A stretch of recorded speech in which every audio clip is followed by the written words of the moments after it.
Kita lanjutkan dialog bersama dengan Mas Gun-Gun. Mas Gun-Gun, sebenarnya seberapa besar efek dari statement politik seseorang? Terutama tadi kan kita sebenarnya sama-sama menantikan kan statement politik dari Gibran. Jadi gini, pernyataan politik itu bisa berdampak atau tidak tergantung pada manajemen isu yang dibangun. Kayak misalnya satu pernyataan sebut aja Gibran atau Pak Prabowo, kan itu diartikulasikan oleh dirinya lalu diamplifikasi oleh timnya. Momentum yang kemudian dibangun apa, kemudian cara meresonansikannya di media mainstream maupun di media sosial seperti apa. Nah itu baru nanti apakah kemudian memberi insentif atau tidak dari isu itu pada tingkat keterpilihan. Kan bukan hanya tingkat keterpilihan seperti tapi juga tingkat penerimaan atau acceptability dari si sosok yang kemudian mengeluarkan statement. Seperti Gibran sekarang kan ada skeptisme misalnya dari sebagian orang terhadap karir kepemimpinannya gitu yang masuk sebagai newcomer di panggung besar namanya Pilpres. Ini kan belum tentu semua orang nerima. Nah pernyataannya itu paling tidak penting untuk memberi semacam membangun trust ya, kepercayaan apakah kemudian dia layak atau tidak, kan pasti dimulai dari mendengar pernyataannya. Kemudian dari situ bagaimana timnya mengorkestrasi nih di ragam kanal, misalnya di sosial media, seperti kan kita lihat udah mulai banyak flyer, banyak mungkin status, kemudian itulah yang menjadi bagian penting membangun kalau istilah akademik itu namanya symbolic convergence. Berbagi kesadaran bersama lewat simbol-simbol yang dibagikan. Itulah yang kemudian penting menjadi narasi, sekaligus narasi itu tentu akan mempengaruhi yang disebutkan media mainstream seperti TV, koran, dan lain sebagainya. Kalau itu kan bicara soal framing, angle dari apa yang kemudian distatementkan, mana yang akan di-quote dan mana yang akan kemudian menjadi bagian dari berita. Nah proses seperti itulah nanti bisa diukur apakah satu pernyataannya efektif atau tidak, mendongkrak popularitasnya, mendongkrak akseptabilitasnya, mendongkrak elektabilitasnya. Iya, tapi begini, ketika kita kan sudah tahu beberapa kandidat ini memang sangat cakap gitu dalam berkomunikasi. Nah, artinya ini akan memiliki peran penting tidak dalam menyampaikan sesuatu dan juga diperhitungkan gitu bagi para pemilih. Karena kan saat ini masih banyak juga swing voters kan saat ini. Betul, tetap aja ada kelompok-kelompok yang belum menentukan pilihan kan. Pemilih yang masih wait and see ya, menunggu bandul, pernyataan, sikap, program, orientasi ke depan. Dan kelompok-kelompok yang mungkin sudah punya sebut aja preferensi pilihan tuh memang sudah ada. Tapi di antara yang sudah punya preferensi pilihan politik tuh ada yang masih bimbang. Itu yang disebut dengan kelompok swing voters ya. Mereka yang masih bisa mengayun di antara beberapa kandidat yang ada. Nah, apakah mereka terteguhkan atau tidak untuk menjadi pemilih yang loyal, yang tidak mungkin berubah lagi pilihannya? Itu lewat tentu janji kampanye, program gitu ya. Dan pendekatan-pendekatan yang langsung bisa meyakinkan para pemilih. Kalau kelompok yang bisa terteguhkan pilihannya pada saat misalnya masa-masa kampanye, itu biasanya kelompok yang masih butuh argumentasi sekaligus butuh reasoning, alasan-alasan kenapa misalnya si A, si B, si C itu kemudian menjadi capres-cawapres dan akan membawa perubahan semacam apa. Nah itulah yang kemudian ditunggu oleh kelompok rasional voters ya, pemilih rasional dengan menimbang program, menimbang portofolio, menimbang prospek perubahan ke depan yang akan dibawa oleh si kandidat. Jadi bagi saya sih satu hal yang lumrah ya, karena pemilih itu kan ada masyarakat awam, masyarakat berperhatian, dan masyarakat elit. Kalau elit itu jumlahnya sedikit tapi dia menjadi significant others, menjadi orang lain yang berpengaruh pada pemilih.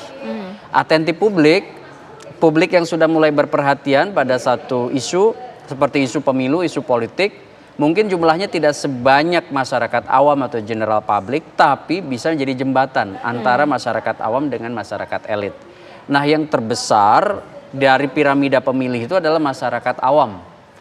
Yang dia kerap kali terpapar oleh informasi politik, baik secara langsung artinya satu tahap maupun secara tidak langsung atau dua tahap. Dua tahap yang saya maksud, elit memapar, misalnya satu pernyataan kandidat memapar elit, elit kemudian memapar masyarakat biasa.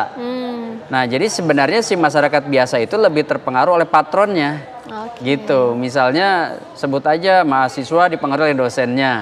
Atau misalnya santri dipengaruhi oleh kiainya. Atau misalnya tokoh organisasi kepemudaan bisa mempengaruhi warga organisasinya. Nah, itu semua disebut sebagai komunikasi dua tahap ya. Oke. Kira-kira Mas begitu. Gunggun, nah kalau misalnya kita melihat saat ini gitu ya, ketika Golkar sudah Ya. menyatakan dukungan pasangan Prabowo Gibran, nah artinya apa sih sebenarnya tantangan terbesar dari Prabowo dan juga Gibran, baik itu juga sendiri-sendiri masing-masing individu ataupun secara kedua-duanya? Tantangannya tentu kalau Pak Prabowo ya, Pak Prabowo ini kan punya historis, Iya. ya kan, dan proses historis itu pasti ada yang disebut dengan reputasi yang sudah terbentuk lama. Nah, Pak Prabowo seperti kan sudah mulai membangun yang disebut dengan konsisten image melalui bergabungnya dengan pemerintahan Pak Jokowi di Kemenhan. Iya. Dia mencoba untuk kemudian sebut aja kan banyak sekali serangan pada Pak Prabowo. Mungkin di 2019 masih ingat ya, di 2014 juga. Itu mulai satu persatu kan dijawab Pak Prabowo melalui misalnya kedekatan dengan para aktivis, kemudian misalnya bagaimana dia mereformulasi hubungan dengan kelompok TNI, ya kan. Nah, ini cara sebenarnya untuk membangun yang disebut dan konsisten image melalui citra dan kerja politik. Tetapi kan proses itu tentu di setiap saat akan muncul lagi, ya kan, entah itu siapa yang kemudian meletupkan, baik itu misalnya dari kandidat atau kelompok kritis yang tidak sebenarnya berafiliasi ke kandidat manapun, ya kan, dia akan menyuarakan lagi. Maka selalu kan di situ ada tantangan bagi Pak Prabowo untuk kemudian menjelaskan kepada halayak luas soal masa lalu. Kemudian tantangan lain bagi Pak Prabowo adalah program-program yang saat ini menjadi leading sektor Kemenhan. Kan akan ditelisik, seperti misalnya food estate, ya kan? Iya kan, itu kan akan dibahas lagi. Akan dibahas tingkat misalnya kesuksesan atau kegagalan dari program ini. Sehingga itu mau nggak mau akan jadi attacking campaign nanti dari para pihak yang bertarung. Nah, diverifikasi daerahnya, terus tingkat kesuksesannya, atau kalau gagal, kegagalannya di sini pasti akan based on data, ya kan? Nah, konteksnya itulah maka salah satu potensi masalah dari orang yang sekarang dalam posisi bagian dari the ruling party, ya kan Gerindra menjadi the ruling party sekarang. Meskipun dulu sebenarnya mengusung Pak Prabowo di kongsi yang berbeda dengan Pak Jokowi.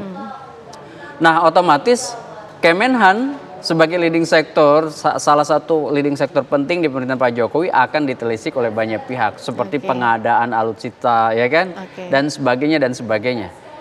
Kelemahan lain yang ketiga adalah soal gaya personal. Kan ini kan kita sama-sama tahu nih, setiap orang tadi saya udah jelasin punya gaya yang berbeda-beda. Gaya Pak Prabowo itu sejujurnya kalau saya analisis sebenarnya kan bukan gaya favorit dari sisi pemilih Indonesia yang secara sosiokultural tuh masyarakat paguyuban. Beda dengan Pak Jokowi, beda dengan misalnya Pak Ganjar. Mungkin itu ada sebagian di Gibran gitu, tapi tidak di Pak Prabowo. Makanya kalau kita lihat ada semacam upaya untuk mengubah gaya dari Pak Prabowo di belakangan, dari awalnya dynamic style menjadi berupaya untuk menjadi equalitarian style. Mirip-mirip meniru gaya Pak Jokowi, tapi setiap orang terlahir dengan gayanya sendiri. Mana yang misalnya Mbak Sira itu kan pasti punya gayanya sendiri, dan itu mau nggak mau akan mewarnai, sekalipun kita mencoba mengubah gaya dalam konteks pencitraan politik, tapi reputasi yang terbangun kan akan tetap ada. Dan sekaligus kita kadang-kadang per sekian menit, per sekian detik dari apa yang diekspresikan itu akan tetap nampak dominan gaya kita sendiri. Gitu.